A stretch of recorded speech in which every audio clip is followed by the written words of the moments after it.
Hello, I'm Dr. Jallen Rix, and I grew up in a conservative Southern Baptist home. I had no gay role models, I had no gay influences, and yet I had these attractions. I also learned from religion that supposedly homosexual sex was like the worst sin in the universe. So in college, I tried to change my sexuality by going to an ex-gay ministry. I struggled, I prayed, I did everything I was told, I begged God to change me, and yet my spirituality did not feel like freedom. It felt like a trap, like this huge burden, like I was walking through some dry wasteland.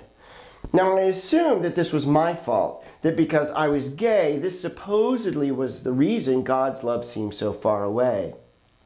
I was told by church leadership that gays and lesbians were evil people who would take advantage of me, that they had no moral center, and that if I crossed that line and succumbed to my temptations, I would end up destitute, isolated, alone, sad, bitter, depressed, and lying in some gutter. But most of all, they told me God would utterly reject me.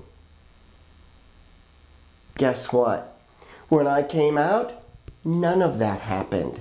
It got better. I found out that it was these church leaders who were the ones that were wrong, and the ones who didn't have the truth and facts about sexuality. Nor were they loving me with the unconditional love of God. Their love was very conditional. It was more important to them that I conform to their set of rules than it was for them to show me the whole truth. Now I know why it felt like a desert, because they were not teaching me love. They were teaching me cult-like conformity and unattainable perfectionism.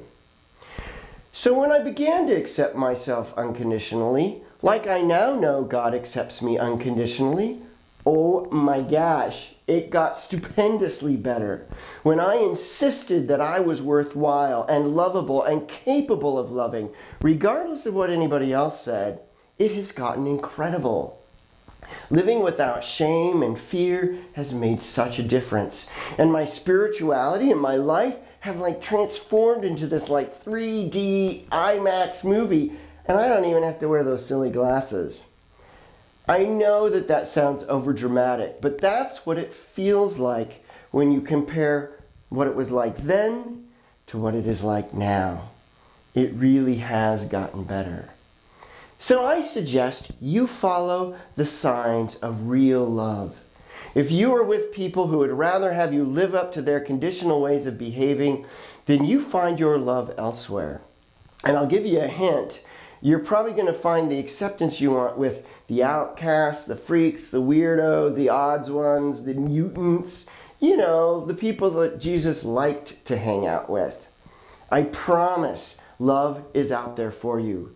Reach out from your isolation and we will find a way to reach out to you. You are not alone.